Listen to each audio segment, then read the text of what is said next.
লাউয়ের ছোলা ও বাঁধাকপি দিয়ে একটি সুন্দর ভাজি তৈরি। লাউয়ের ছোলা এবং বাঁধাকপি কুচি কুচি করে কেটে নেওয়া হয়েছে। এরপরে ধুয়ে সরাসরি চুলায় কড়াই বসিয়ে কড়াই গরম হয়ে আসলে বাঁধাকপি কুচি এবং লাউয়ের ছোলা কুচি দিয়ে দিতে হবে।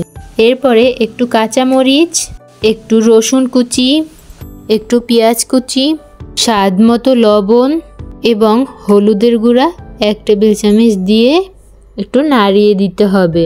সবজির গায়ে থাকা পানি হালকা বের হয়ে আসলে ঢাকনা দিয়ে কিছুক্ষণের জন্য ঢেকে রাখতে হবে যাতে সবজিগুলো ভালো মতো সিদ্ধ হয়। এবার অন্য একটি কড়াইয়ে একটু তেল বসিয়ে তার ভিতরে পেঁয়াজ কুচি, রসুন কুচি, ছোট চিংড়ি এবং স্বাদ মতো লবণ দিয়ে নাড়িয়ে দিতে হবে।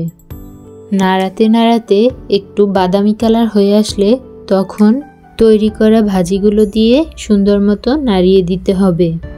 তৈরি হয়ে গেল মজাদার ভাজি।